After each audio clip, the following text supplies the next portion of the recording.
let's begin, shall we, folks? So, good morning, good evening, wherever you are.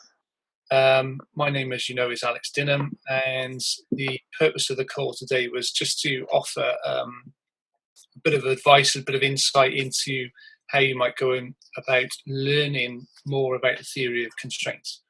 And actually, this call came out of a discussion between myself and Jane, who's on the call, and we were chatting just over a week ago, I think it was, on Messenger about TOC. She was asking, how do I learn, and so on. And then other people started to ask as well. So I said, well, why don't we just hold a Zoom call and then we can talk about it? And then I thought, okay, well, we hold a Zoom call. I need something to say, obviously, to help people. So I've put together a few slides, which I'm going to share with you, and I'll send you the PDF after the call. But I want to cover a couple of things. Let me just share my screen with you so that you can see what I can see. Can everyone see that, the presentation file? Yeah. Yeah. Okay. Did you need us to have our video on, or is it all right like this? No, it's fine. It's up to you. It's your call. Okay. If you want to have it on, that's fine. So, how to learn about TOC, or how to learn TOC. So, quick introduction to me and my background in the fields. A short history of TOC. So, I'm going to take you through how it all began and where we're up to now. And that third section there is again in response to a discussion that Jane and I had about how you start doing an analysis of an organization using the theory of constraints. And I'm going to refer back to some of the stuff that Dr. Goldratt used to say and used to tell us how to do things. But we'll go through that. That should take a minute or two, 10 minutes at most. And then we're going to talk about how to go about learning about the theory of constraints. I've put together some websites that you can learn or that you can go and see that offer various different resources. I also want to do something slightly different to the call last week, which is take you through my thinking on what a thinking process program might look like.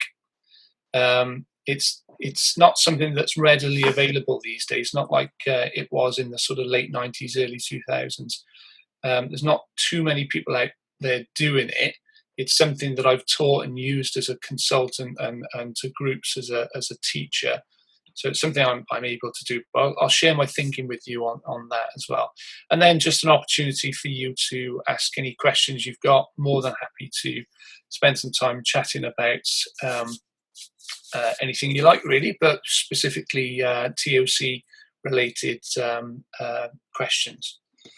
So this is me, wonderful picture there on the screen, and I was actually introduced to TOC in 1994. So what's that, 26 years ago now, and it was via my father, actually. He was also a consultant working in the theory of constraints, and I was at university at the time, and he said, why don't you come up? I was in the south coast of the UK. I live in South Wales, which is a couple of hours away. And he said, why don't you come home this weekend? I'll pay for your train. We'll go for a curry in the evening. I'll buy you some beers. Mum will wash all your clothes. And it all sounded a bit too good to be true. So I asked him what the catch was, and he said, just come to this event with me on Saturday night because this guy is going to release his new book. I said, okay, who's the guy? And he said, it's this chap called Ellie Goldratt, and he's about to release his new book, which was It's Not Luck. And I kind of weighed up the pros and cons and said, free food, clothes washed, being treated at home for the weekend versus, okay, I had a couple of hours at this boring presentation. So I decided to go. And that was when Ellie was introducing It's Not Luck. He was doing like a world tour. He managed to get, I think it was about 600 or 700 people on a Saturday night at the National Exhibition Centre in Birmingham here in the UK, which is pretty unusual. To get that many people for a business event on a Saturday night was pretty impressive, actually. and he introduced his book, and that was the start of my journey of learning the theory of constraints. So while I was at university, I went to the Odyssey program, which is something that still runs. But in those days, it was a 2-week program in New Haven, where the Goldratt Institute is based. And on the second year that you go, you get taught by Dr. Goldratt. So if you can imagine the scene, there's about 100 18 to 25-year-olds in a hotel for 2 weeks, coming from all over the world, learning about the thinking processes and having fun for 2 weeks. It was really good fun. And then in the second week, Ellie turned up and took the class, and all kinds of stuff was going on. It was hilarious. But anyway, so I did that. Then I joined the Goldratt Academies. It used to be a 6-month program in New Haven, where you looked at TOC and all of its different aspects. So I was there, worked for the Institute for a couple of years. Then Ashridge Consulting, which is or was the consulting arm of a business school here in the UK. Ashridge is a business school, top 20 world business school. And a few of us were interested in the theory of constraints, and then we kind of all left, and some of them set up QFI Consulting, which I joined in 2004. And during that period, I was a viable vision project leader for Goldratt Consulting, so working for Ellie at Goldratt Consulting. I did a project here in the UK and a project in China for 3 years as well, which was a fascinating experience, hugely interesting, and learned an enormous amount about implementing the theory of constraints and working in China as well, which was fascinating. And then since 2005, last 5 years ago, or 2015, sorry, last 5 years, I've been an independent consultant working on my own, and pretty much everything I do has got TOC involved in there, either completely TOC or there's kind of a TOC influence in there somewhere. But my main focus is as a consultant, helping companies on projects and implementing the solutions and getting results. That's what I'm particularly interested in. That's some of the clients I've worked with there. There's a lot more hospitals that could go on the list.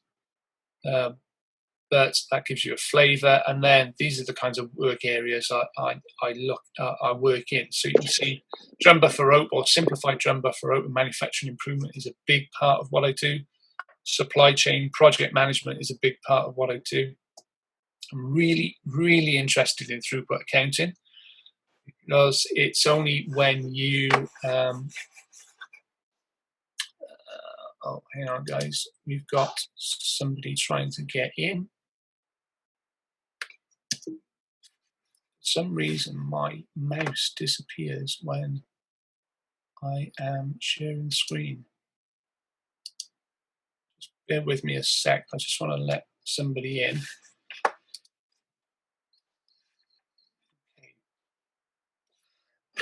Excuse me.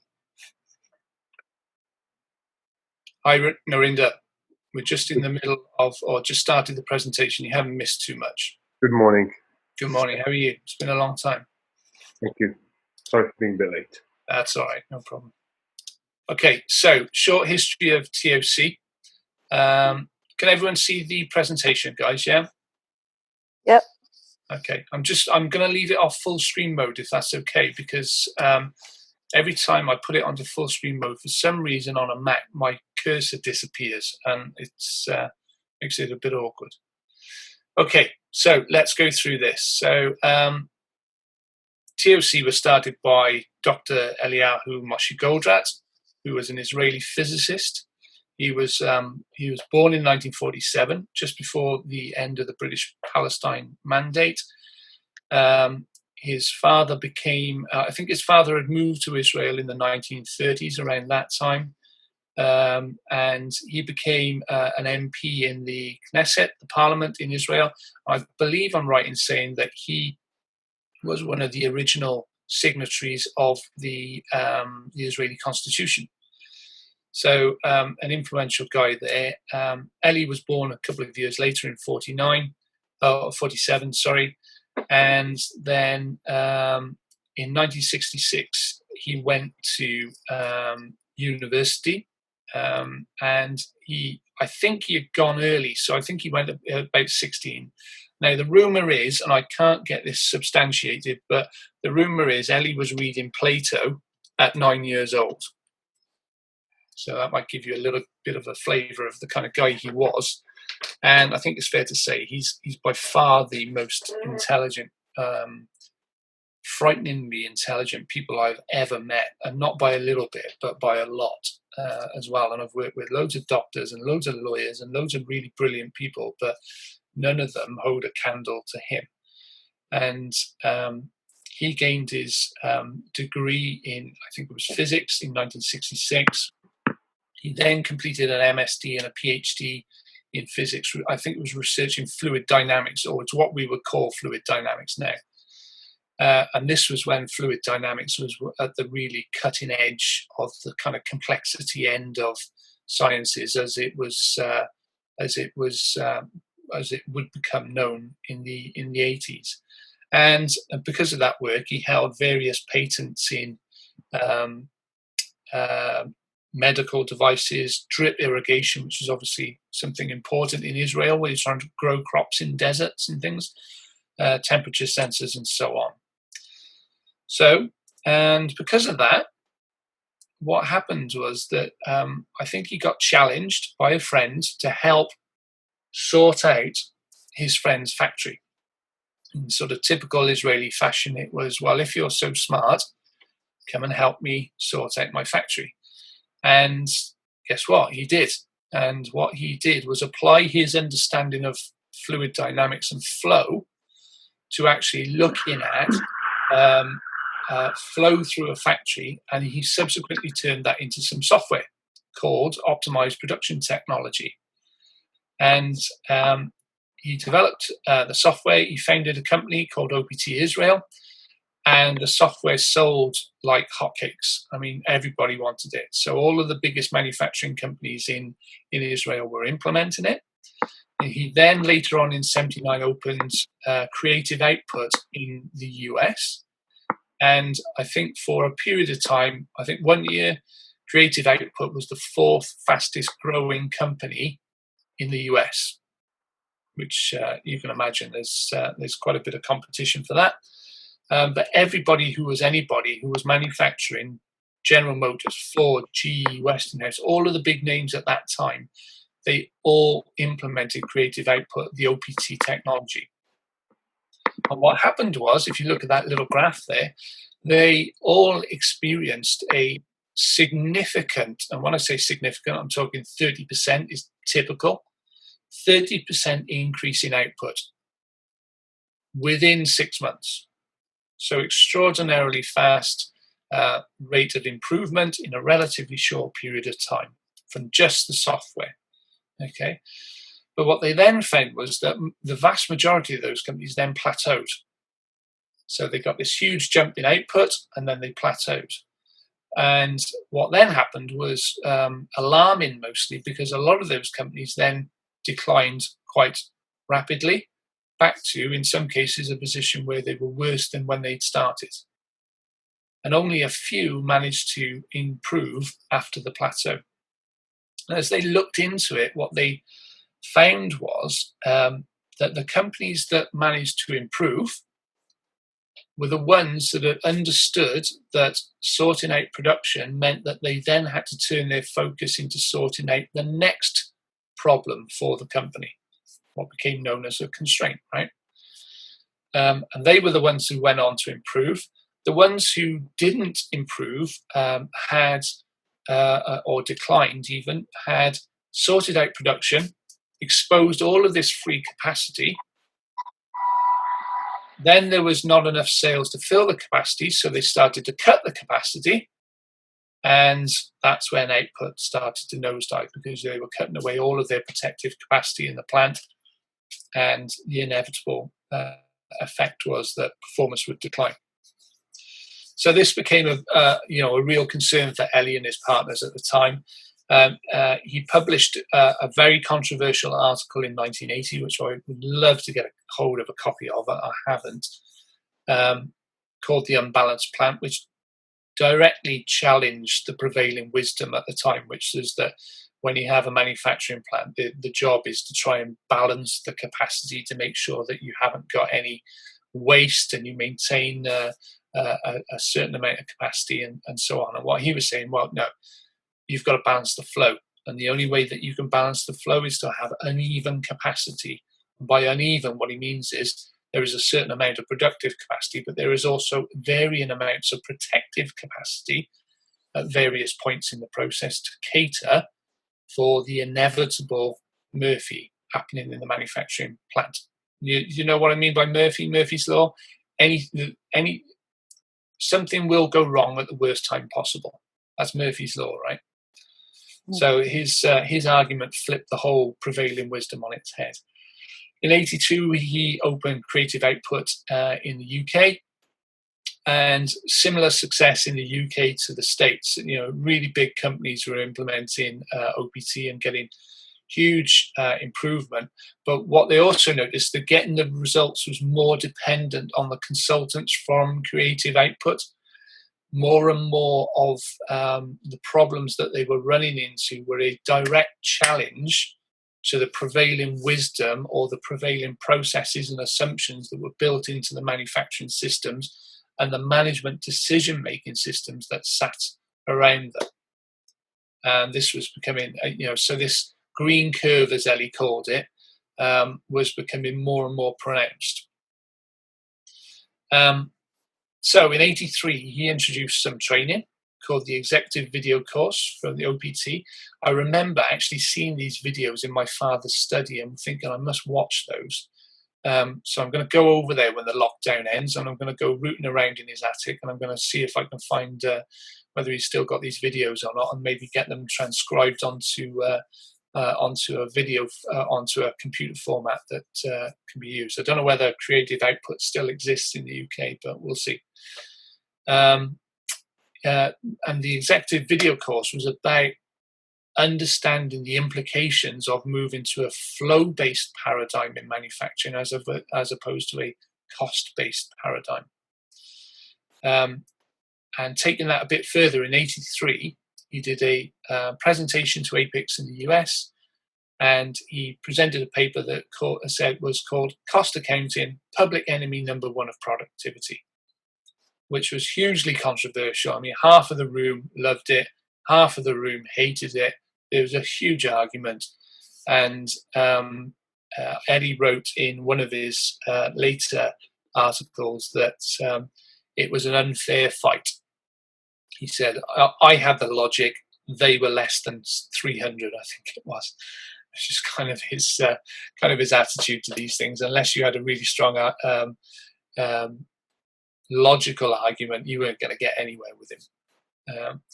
Okay, so then after 13 months of effort, he, much to the disgust of his partners, it has to be said, he published The Goal, which was an instant bestseller. And everyone hated it in Creative Output.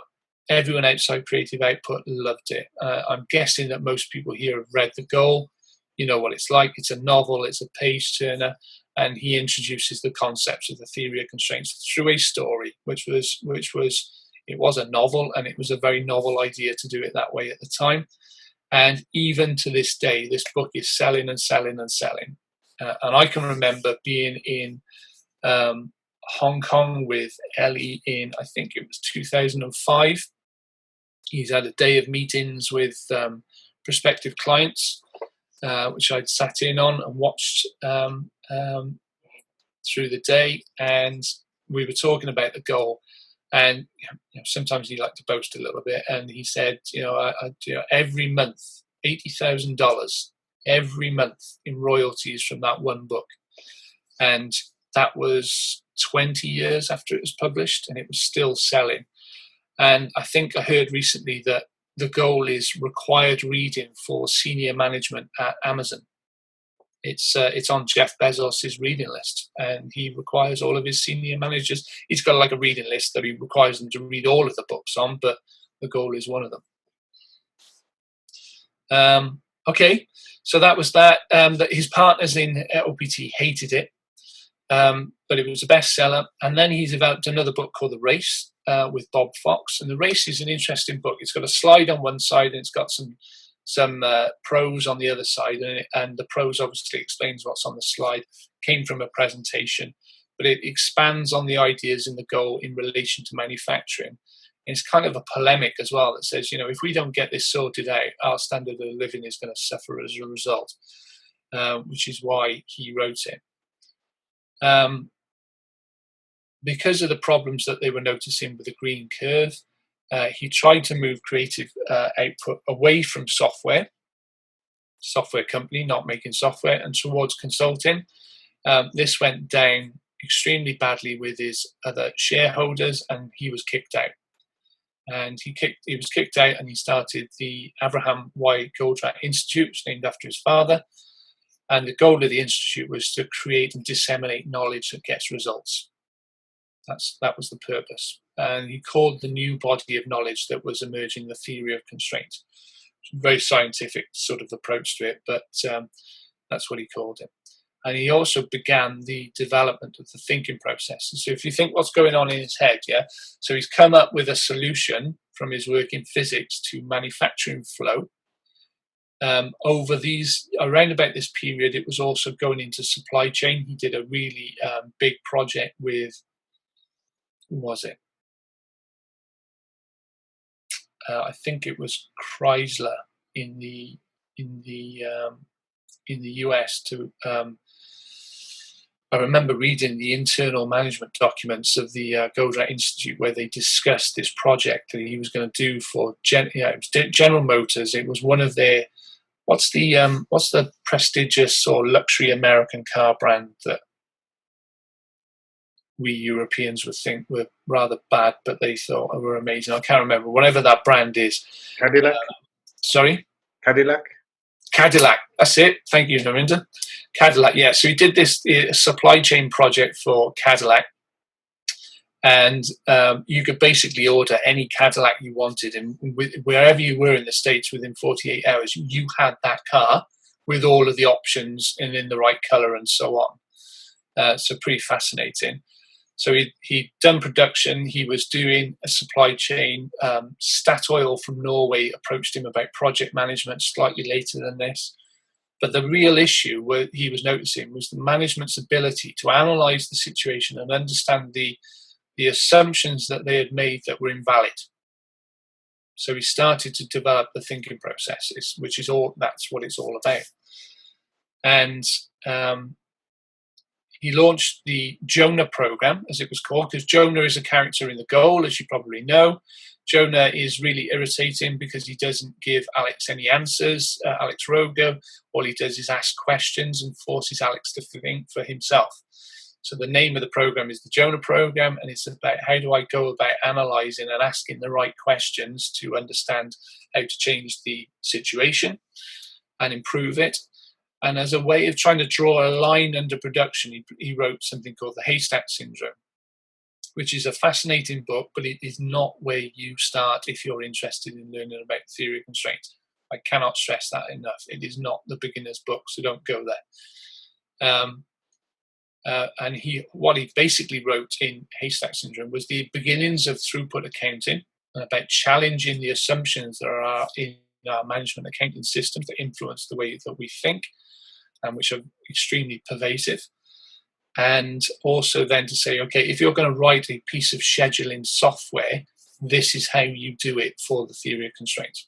And that's the Haystack Syndrome. Don't go there if you're just learning, okay? 1994, momentous year because It's Not Luck was published and obviously I got involved. Just kidding. That was his second novel, so it's the latest adventures of Alex Rogo, the main character in the goal. 96, he published Production the TOC Way, which was a self-learning kit which had production software, simulation software in it that you could use to learn the approach. And it's a simulator we're still using to today. That was the DOS version. I'm still using the Windows version with clients now. I use it all over the world. I've used it all over Europe, America, Australia, China. I've used it in the Middle East, and they love it and think it's amazing, which I'm sure Ellie would find hilarious. But it's still fantastic. Simple, robust, interesting and engaging, and a fun way to learn. Excuse me. Then 97 was Critical Chain, which is project management, and he retired. He was 50 years old. So he said, right, I'm going to retire now. I'm 50.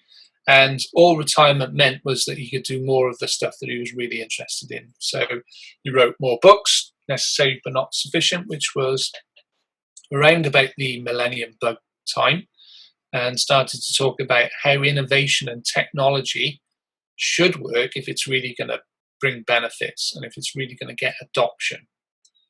He also launched the Godrat Group. So, and the objective of the Godrat Group was to make TOC the main way.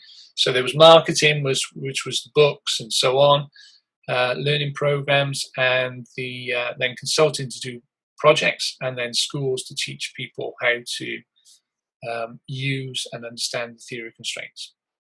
More publications in 2004, the Insights, which is good stuff. And then he launched the viable vision concept within consulting around about that time. And I think I can remember being at a conference in Cambridge University in autumn 2004 when he launched the viable vision. And it was basically, we're going to turn your turnover, your top line, into your bottom line in 4 years or less. And payment is going to be 90% results based. And me, in my naivety and my youthful exuberance, I signed up to run 2 of those projects, and that kind of took over my life for the next 4 years.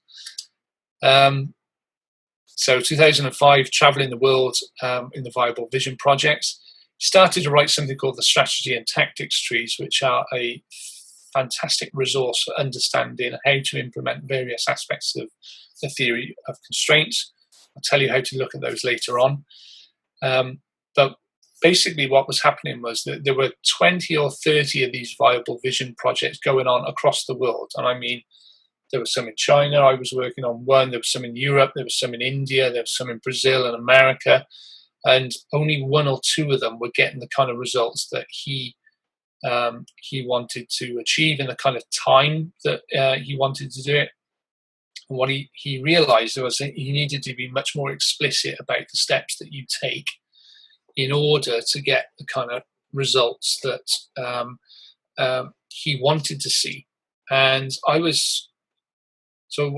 worked for a company that was family lived and based a company in Hong Kong, but manufacturing was over the border in Guangzhou. I can remember getting back to Hong Kong after a few days in China and checking into the hotel and checking email and doing all that kind of stuff, exhausted, thinking, right, I'm going to go out and get something to eat. Just as I'm standing up and leaving the hotel room, the Skype goes. I look at Skype and it's Ellie. I'm thinking, oh God, I'm exhausted, I'm knackered, I just want to go and get something to eat and go to sleep. But Ellie's calling. Do I answer it? Do I pretend I haven't seen it, or what? So anyway, I thought, no, I better speak to him. So I answered the phone and answered Skype, and he proceeded to shout at me for 45 minutes. And the thing that he was shouting about was that, I'm quite proud to say, my project was the one that was getting the results, and but when he talked to me previously about what I was doing, he realized that I hadn't properly understood one of the elements of simplified drum buffer rope. So he taught me by shouting at me for 45 minutes about choking the release of raw materials. And I made him go through it again. He got annoyed with me and he said, oh, you're so stupid and all this kind of stuff. And eventually got it. He said, you're going to go into the client tomorrow morning, you're going to bang your fist on the table, and you're going to demand that they do it the next day. I said, no, Ellie, I'm in China and I'm British. That's not going to work. Let me go in and I will do it in my way and we will get it done. Oh, you go and speak to them in your ever so polite British fashion and all this kind of stuff. So anyway, 45 minutes later, I eventually got off the line, and the next morning, I organised a meeting in the client's, I think it was Saturday morning, I was flying out Saturday afternoon or something, so I said, look, we need to meet for an hour before I go, and I took them through what we needed to do, and you could see the blood drain out of their face because they just didn't get why we would do that, and there were some implications of doing that, which at first glance might be negative, and it's only when you go into a bit more detail about them you really understand that this is just a temporary step to a much better performance in the factory. But that's another story. So he started to write the strategy and tactics trees, and the purpose of that was to stop him having to call people up and shout at them for 45 minutes and tell them where they were going wrong. Okay, so we now had a document which spec'd out exactly what we had to do. Isn't It Obvious, which is another novel about retail and supply chain, which is a good one. And then The Choice, which is the best thing he ever wrote in my view. It's about his philosophy, and it also contains a number of case studies from his visits to the Viable Vision projects around the world. So he teaches through the case study of his own projects. And then sadly, Dr. Goldratt died of lung cancer in 2011. He was an inveterate smoker. When I first met him, it was great big Cuban cigars. Later on, it was pipes, and I can remember him being stood under a no smoking sign at a conference in America and being told to stop smoking and refusing, and it eventually caught up with him. And he passed away in, I think it was May 2011. And that quote there that you can see on the screen, that's from The Choice. It kind of sums up his philosophy at the end of the book. So one, people are good. Two, every conflict can be removed. He's a physicist. Obviously, he doesn't believe in conflicts in reality, just invalid assumptions. Every situation, no matter how complex it initially looks, is exceedingly simple. So it may appear complex at the top level, but once you understand the cause and effect, you arrive at something which is really quite simple. And every situation can be substantially improved. Every person can have a fulfilling life, and there's always a win-win. And that was his kind of philosophy. Okay, so theory of constraints today. That's kind of what it looks like there. So the body of knowledge, it's got its generic solutions for manufacturing, for supply chain, project management, and so on. It's got the thinking processes, which are the logical tools that Goldratt developed to answer three questions: what to change to, and how to cause the change. That's what the thinking process is all about. And then the strategy and tactics tree at the bottom, which is a superposition of all of those things. So it sits kind of as a tool that sits across the whole thing. And over the years, what people have done in the industry-specific solutions is take the principles and the practice and apply it to various sectors. So I've been involved in the development of the healthcare solution since about 2000, and other people have applied it to education. Mining has been big in South Africa, unsurprisingly. There's retail, there's maintenance, repair and overhaul. I've also been involved in the development of the case management approach as well. And then there are various other miscellaneous bits of TOC around change and innovation and so on. Some of the guys in South Africa are working with, have developed the innovation process. So they're literally working with startup tech companies. They're applying the thinking, and they're weeding out the companies that really have nothing and there's no value there. And they're focusing on companies which have technology which is really going to stand a chance of changing things. And they're applying the TOC approach to them, and then they're investing in those companies as part of that process. So there's quite an exciting process about innovation going on over there too. So that's TOC as we are today. I'll press on, guys, and then we can all have a big chat at the end, if that's okay. Fundamental analysis. So as I mentioned earlier on, this came out of a conversation about the theory of constraints and the thinking process that Jane and I were having. And I always remember Ellie saying, You only ever use the thinking process or the whole suite of the thinking process is when you feel like somebody who's in a swimming pool, surrounded by balls, who's trying to keep all of them under the water at the same time. And every time you move your hand off one to push down another, obviously that one pops up and you feel like it's an impossible task. And his argument was that's the time that you really do the analysis. When you don't know what the heck is going on, this is the time to actually sit down, apply yourself to the thinking processes and understand the cause and effect relationships that are governing the situation that you're in. So, where do I start? So when I start with a client, the first thing I need to understand is the goal of the organization. So for instance, Narinder on the call today works in healthcare. Here in the UK, we've got a national healthcare system. The goal of the organization in the NHS, correct me if I'm wrong, Narinder, is to serve its patients, right? Correct. Yeah, so it's customers are the goal. If you're in a manufacturing business, like I was in a few months ago before the lockdown, profit tends to be the motive. Yeah, and that's true of most private sector organizations. And then there are organizations like cooperatives where employees are the goal. So to provide employment and look after their welfare and so on. There's an example here in the UK, famous example, department store called John Lewis, which is famous for its customer service. And part of the reason that they've managed to create that culture is all of the employees after 2 years become partners in the organization. So they have a direct stake in making sure that you as a customer are happy and think you've been served well and also buy what you want to buy.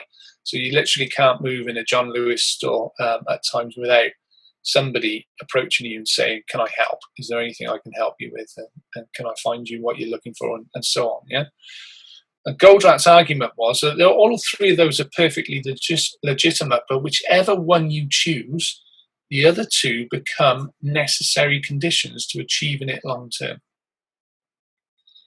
So it may be that you're running a hospital, and it may be that your patients are your goal. But unless your finances are sorted, unless your employees are happy and satisfied, you're not going to be able to do it long term. Okay, and that's the same for the others as well. Whichever one you choose, the other two become necessary conditions. So when I'm approaching a company as a consultant, as a potential client, so what is it you're trying to achieve? What's this business about? Usually quite straightforward to understand, but that's what you need to do first. Then you're looking at it from a throughput perspective. Now, throughput, so Ellie used to talk about throughput world versus cost world. The cost world is about weighing the weight or measuring the weight of every single link in the chain. Whereas the throughput perspective is understanding where the weakest link in the chain is, because that is what governs what the chain can do. Okay, so as a consultant approaching a company, I'm trying to understand where is the area where if I can help this company, they are most likely to gain a benefit from it. Now, as a consultant, my marketing tends to be focused at manufacturing companies, so I know what's going to be going on. I've got a template, I've got an approach. It's called Simplified Drum Buffer Rope, which is part of the TOC body of knowledge. I know what to look for, and I can check my assumptions when I'm wandering around the plant and they're saying, yeah, this is what we do and this is what we make and here's how we do it and all the rest of it. I'm checking my assumptions to make sure that my starting position, if you like, that SDBR is suitable, is correct. So I'm going in there with a view, if you like. But to understand the any client, you're going in with those two fundamental assumptions that are on the screen there that came from the quote from Ellie earlier on. So every situation, no matter how complex it initially looks, is exceedingly simple once you understand the cause and effect relationships. That's the key point, yeah? And then every situation can be substantially improved, okay? Now, your clients might not believe it, In fact, most of them don't. But if I were going into a manufacturing plant and I'd done my homework and I'd said this environment is suitable for simplified drum buffer rope, my first target, or my first two targets, if you like, is a minimum reduction in manufacturing lead time of 50% and an on-time performance of at least 95%. That's my minimum expectation, yeah? Now, if I started off with a client and told them that, they'd probably kick me out and tell me I was mad. But that's my minimum assumption. But then I need to understand it from the throughput perspective as well. So throughput is the money or the value that I generate that doesn't go to my suppliers. So the formula for that is sales minus totally variable costs. Well, what are totally variable costs? It's not the traditional definition of variable costs. Let's just state that for starters.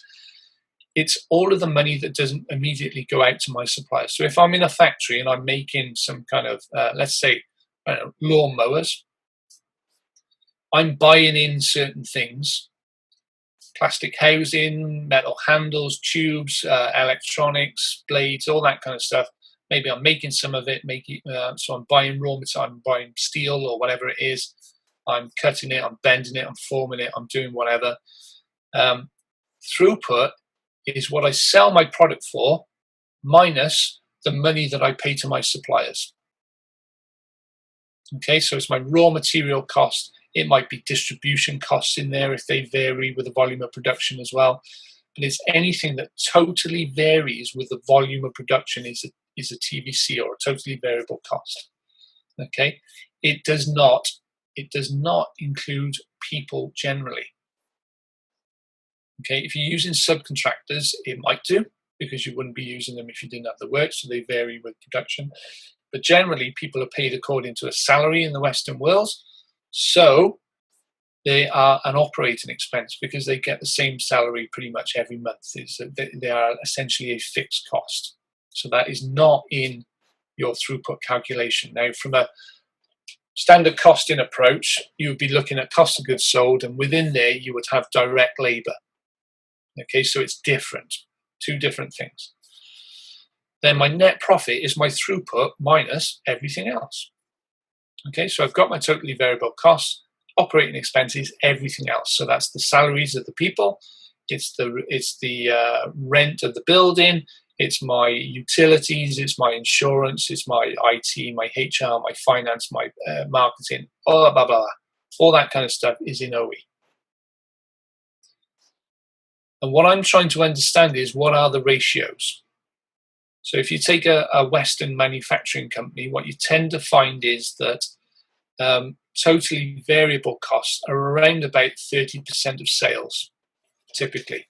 That can vary by sector, obviously. You get some sectors where the ratios are a bit different, but if you look at a manufacturing company here in the UK, generally it's around about 30%. Which means if they're breaking even, 70% is your OE. If they're making a profit, then the profit margin plus the totally variable costs percentage tells you what your OE must be. Yeah, so if I make 10 million a year, my raw material or my totally variable costs are 3 million, my throughput is 7. If I make 1 million in net profit, OE must be 6. That makes sense, yeah? If we're in a hospital environment, typically, having done these analyses in UK, Australian and Dutch hospitals, your totally variable costs will be around about 15%. 15 to 20%, depending on the exact mix of the patients that are coming through the hospital. That's your drugs, your consumables, all of the bits and bobs that you use to treat patients. The rest of it is people. It's operating expense. Okay, so I'm trying to understand those variables, and here's an example that this is a client I was working with earlier on this year before the world ended, and these aren't quite the right figures for them, just to protect their confidentiality, but the ratios are right. So their sales 10 million, totally variable cost 3 million, throughput 7, operating expense 6, net profit 10% margin on what they do, which is pretty good. 1 million. Now we walked around the factory, and again, remember, I'm thinking, okay, the process must be simple when you understand it. So every time you walk through a factory, it's confusing initially, but then you start to map out the flow in your head. You understand what they're doing. You don't need to understand the technicalities of what they're doing. You just need to understand the step in the process at a high level. And we walked through the factory, and the question I asked was, okay, so where is the biggest queue in the factory? Where do you most often have the biggest queue? Oh, Alex, it's the paint plant. The paint plant is a pain in the ass. It wasn't set up properly when it was installed. It doesn't do this, it doesn't do that, it breaks down. That's where we always have a problem with flow. Okay, fine. Let's go and look at the paint plant. So we go into the paint plant. This is the part of the factory where they have the most difficulty getting flow through. And guess what? You go in there and there's not a person to be seen around it. It's stood there doing nothing. So we start to understand what's going on and all the rest of it. Oh, actually, they need a forklift truck to lift up the pallets to the level of the paint plant, because the paint plant should have been recessed into the floor and it wasn't done properly. So now we need a forklift truck to put the pallet onto the thing, and the forklift truck is at the other end of the factory doing something else, which is less important, but they're going to wait 20 minutes for that. So that's at least 20 minutes the paint plant isn't working. And we start to add it up and say, okay, conservative estimate, how much time during the week, and they work 3 shifts, 5 days a week, how much time during the week does this paint plant sit here with nothing to do? Or no one to operate it? Maybe plenty to do, but no one to operate. At least 20% of the time. So now you can do your calculation and say, okay, so if we get 20% more throughput through our capacity, that's CCR, sorry, I should have mentioned that, CCR on the screen, capacity constrained resource. If we can get 20% more through the capacity constrained resource, and we've got plenty of sales, and there's no problem with sales, what happens? Well, sales go up by 20%. Our totally variable costs stay the same proportion of sales, but they must go up at 20% as well because the volume has gone up. So that increases the amount of throughput. It's still 70% of sales, but it's gone from 7 million now to 8.4. Okay, what's happened to their operating expense? Remember, operating expense is your people's salaries, your rent, your utilities, your insurance, your HR, your marketing, your sales, your IT, blah, blah, blah. Does any of that change simply from reorganizing the priorities in the manufacturing plant? No. We're not taking on another chief exec. We're not taking on another finance director or production director. We didn't employ any more people. We're not spending an extra penny for the amount of extra throughput we're getting through the system. But what it does mean is that your net profit has jumped substantially. Okay, it's gone from 1 million to 2.4. So 10% to, I have to work out the percentages, to 20%, because throughput has gone up and your operating expenses have stayed the same. So what I'm trying to do is as I'm walking through a potential client's factory, understand the goal, understand it from a throughput perspective. How do they generate their throughput? What's the process or the flow through which they generate their throughput? Understand the proportions, and then understand what would happen to their finances on a very conservative level of improvement. Frankly, guys, I believe that they could double output. Not just increase it by 20%, they could double it. But if I went into the room and said, you can double your output overnight, they'd laugh and kick me out probably. So on a very conservative estimate, I'm looking at what was a 20% improvement to. because it's a figure that they could all sign up to. Okay, and work it through. Then we're applying the 5 focusing steps. So if we've got a resource in manufacturing that is determining the amount of flow, the process is well known. And there's a video on my website, which I'll talk about later, that tells you 12 ways to address a bottleneck.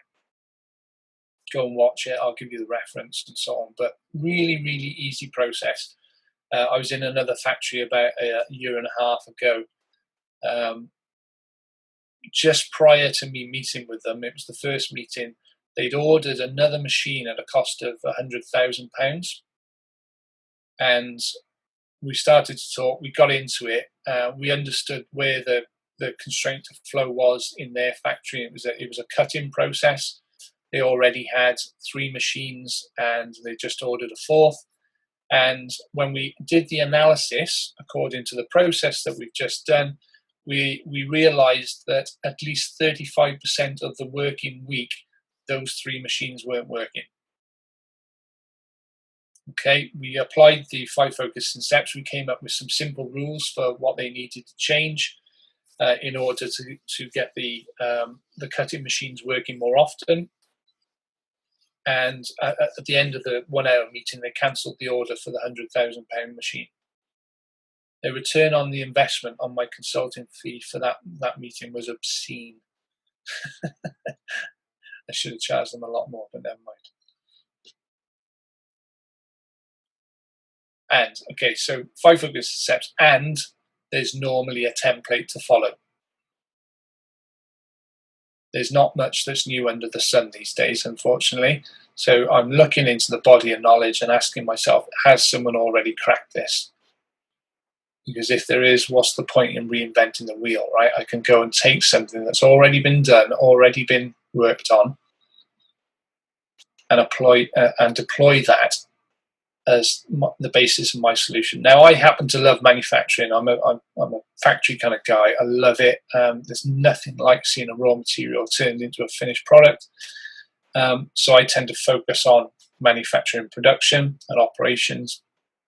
But the process applies just as much to supply chain, project management, sales, marketing. I've worked in all of those different areas.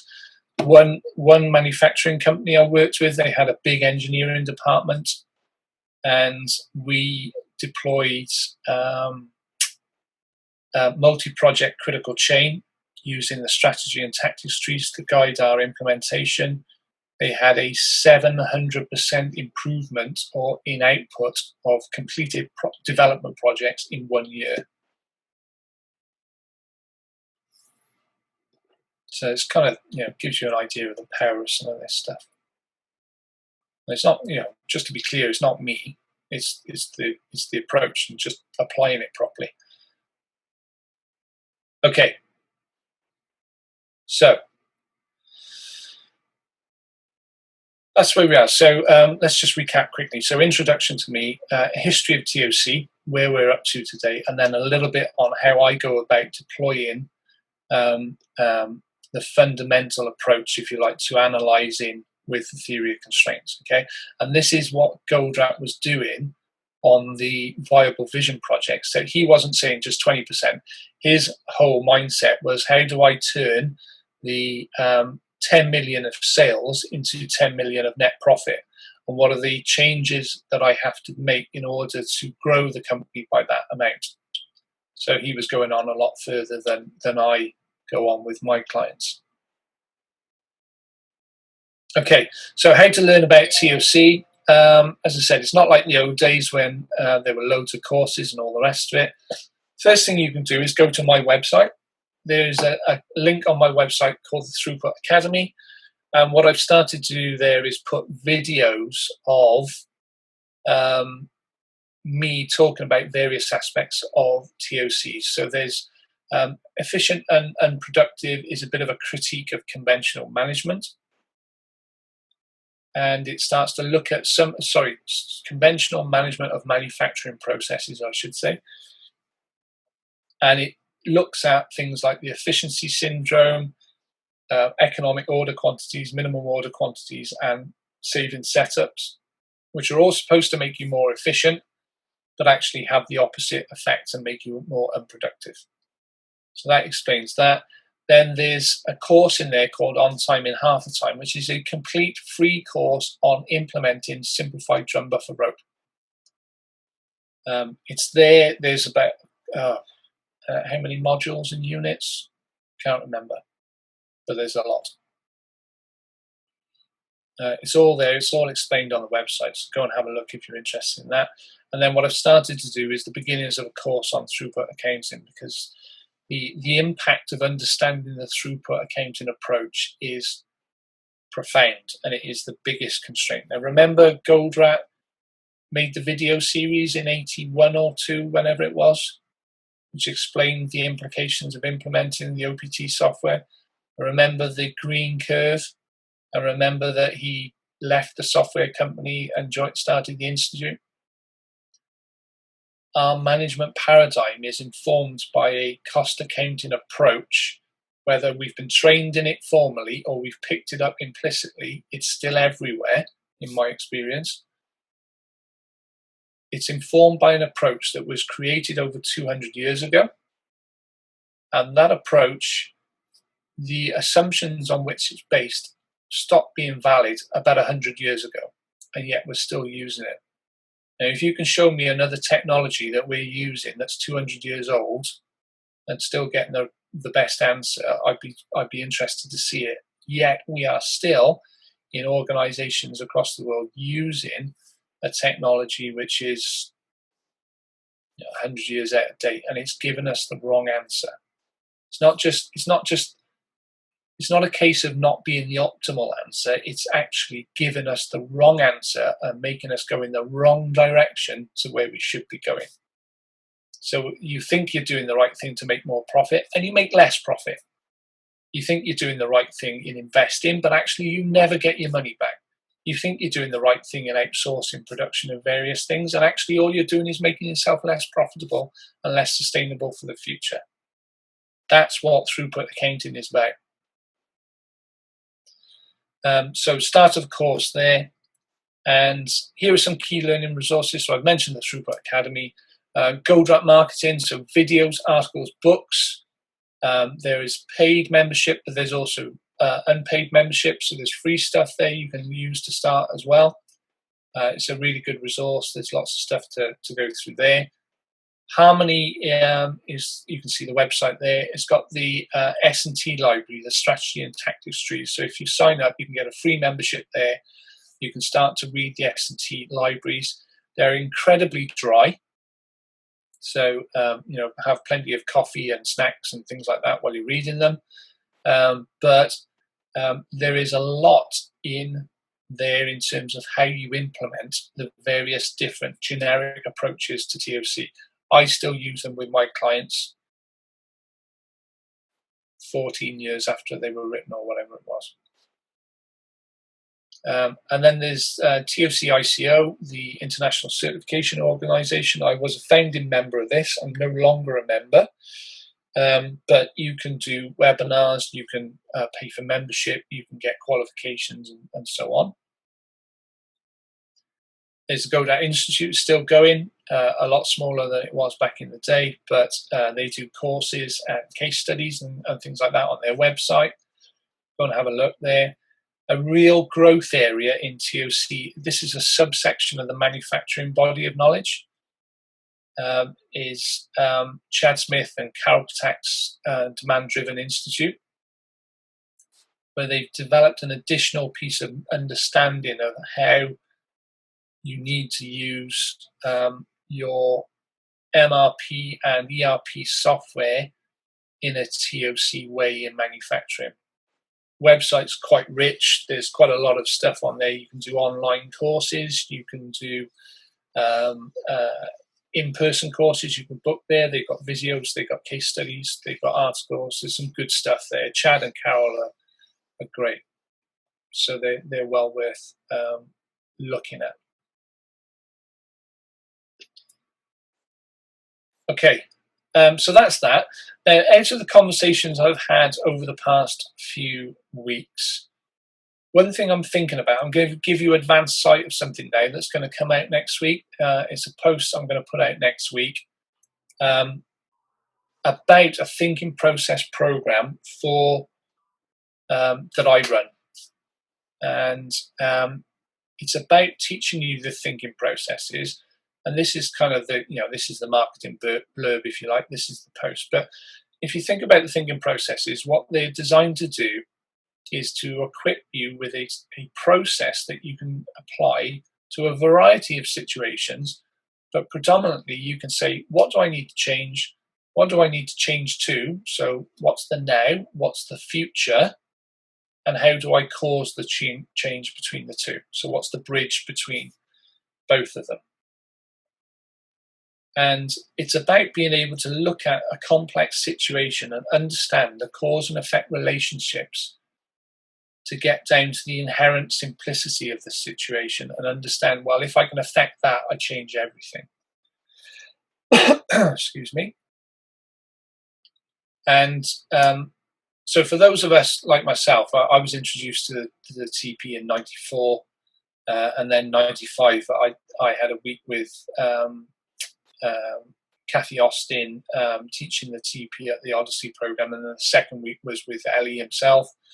And then I did various Jonah programs where I was a tutor as well. So for those of us who were immersed in it, it's left an indelible mark on how we think about the world and how we approach different problems. But what I would like to do is if I'm going to do this, I want to make it so that it's a bit of a step beyond what it used to be. So I do a lot of exec education as well for a business school. So the way in which they go about designing a course is different, and it's a richer learning experience. So if I'm going to do this, I would like to do that as well. So it's not only I wanted to be not only expert tuition in the tools, but also simple and easy to understand. So you've got some guidelines. First I do this, and then I do that, and then I do the other, and I get a decent result at the bottom if I just follow the process. It's simple, it's easy to understand. It's real world, so it uses real life examples. So you've got something you can look at and say, oh, okay, I get it, I understand, see how it's been deployed. It's got assignments, so you have to go away and think about it and apply it and reflect on your learning. So you're going through a proper learning cycle. Also, we can record the sessions. Fingers crossed, Zoom works for me this time and records this one. We'll see. And then also, but some personal tuition in there as well. So some feedback on your work. And then with the power of technology with Zoom, it can be convenient. We don't have to sit in a room together for 10 days like we used to on the Jonah program. We can hold short, sharp sessions online where people are dialing in from wherever, as long as they've got an internet connection. We can do a session on a small chunk. I can set some assignments. You can go away. You can do it at your own convenience. You can send me your work. I can comment on it and so on. Yeah. And also, it's got to be fun as well. One of the things that you notice when you talk to people who've done the old style Jonah program is the mental trauma that they went through in 10 days of learning the theory of constraints in a room together. And it was real sort of like wet towels around your head just to stop your brain exploding type of stuff. It doesn't have to be like that. It should be a bit more fun. And if people are going to stick with it and use it, it needs to be fun. So I'd like to add a little element of that in as well if I can. And thankfully, it's got none of the normal stuff that used to go with it. So no need to worry about visas when you're using Zoom, or flights or transfers or hotels or eating in restaurants that are unhealthy for 2 weeks, or all the other things you've got to pay for. And because it can be short and sharp, it's the kind of thing that we can schedule in for an hour or two on a Friday morning. It doesn't take you out your business for ages. You can make sure that you're still catering to your clients and getting on with a day job or whatever it is that you do, and it's not such an onerous undertaking. However, it's a considerable amount of work to do that. I can do it, and I've done it for loads of other programs. It's not something that's a challenge, but it's not a challenge in an intellectual sense, if you see what I mean, or understanding the process. It's a challenge in the amount of work that needs to be done to make it good. And I'm not going to do it if it's not going to be good. What I'm going to put out next week is and say, okay, here's what I'm thinking, guys. If you're interested, let me know. You need to be able to, you need to want to do this, obviously. You need to be able to free up some time, not 2 weeks, 2-week block. It's going to be small chunks here and there as we go, and we'll arrange all the dates and times and all the rest of it. You're going to have to pay some money for it. It won't be a full price version because it will be the first one. So that will be part of the deal. You sign up, you do the first one. You'll go through the course, but I'll be asking you during the course as well, how's it going? What's working? What's not working? What do we need to change? What do we need to improve to make the next iteration better? And if you're going to help me with that, then it's only fair that I say to you that it's not going to cost what it would normally cost. The other thing is the window of opportunity starts to close as well, because we're still under lockdown here in the UK. But at some point, that's going to change and a normal life will resume. I hope, well, I'm expecting to be busy. I certainly hope so. Okay, so I'm going to need to know. And then if we get enough interest to make it worthwhile and viable, then there's no reason why we can't crack on and start within a few weeks. Okay. Just a note on the curriculum. So the thinking process roadmap, history of TOC, you know a bit about. Then there's something that's really powerful, which whether you learn the tools or not, categories of legitimate reservation. These are the kind of the rules of the game when you're using the thinking processes. And then we go through the different thinking process tools. So the evaporating cloud is the one that everybody knows. The 3 cloud process, or the core cloud process, which is fascinating. Quick way of getting to the underlying dilemma in any situation. Proving it with a current reality tree, creating breakthrough ideas, which is what Ellie called injections. He called them injections because it's an injection of new reality. And then creating the paradigm shift. So from experience on previous Jonah programs, people could do the first part. They could understand the what to change. Creating a sufficiently powerful solution was the challenge. And if they hadn't had exposure to the other parts of the theory of constraints, they found it a challenge. So what I would like to do in this program is at least do a bit on throughput accounting there, which challenges some of the fundamental assumptions that people hold as a way of helping you to develop better injections. And then if you know nothing about manufacturing, we can say, right, well, you need to go investigate this, you need to do that, and all the rest of it. So understand that process better in order to develop better injections or breakthrough ideas. Then you've got the negative branch reservations. So this is, how do I make sure that anything I do does not introduce significant negative side effects? Future reality tree proves the solution overall. And then the prerequisite tree and the transition trees are about moving from the current reality to the future reality and mapping that out as a process. And then just an introduction to the strategy and tactics trees. The strategy and tactics trees are relatively straightforward to understand when you understand the other tools, because it's a superposition of all of them. So we'll do a quick introduction to that. It's outside the scope of the program, but it'll be a quick introduction so that you understand it. Okay. So guys,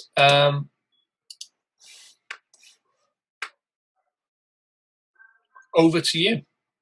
What questions do you have? Feel free to unmute yourself and let's have a chat. I can be here all day if you like. I suspect Alicia will want to go to bed at some point in the evening in New Zealand, but it's your opportunity to fire a few questions. I'll take the screen off share and over to you. Alex, it sounds really interesting because there's a couple of areas in each of those thinking processes that I'm kind of stuck on. Yeah. So, probably at level 1 or level 2 of understanding, but it's those one or two things that unlock really getting the value from it. So yeah, that one-on-one, I think, is the bit that really interests me. Yeah, I think it's kind of fundamental. So what I wouldn't want to do is have 100 people on the program, because you couldn't do it. So it would have to be capped to the level where we can have a discussion, and I can stay up to date with your analysis as you're going through the program, and be able to say, okay, here's what you, Narinder, need to do at various points in order to be able to do this better, to get a better solution, or whatever it is, if that makes sense. So I'd be looking to keep it to a relatively small group. I don't know what that number is, but it's probably between somewhere between 5 and 20. I don't know. Perfect. Yep. Sounds really exciting. Good. Thank you.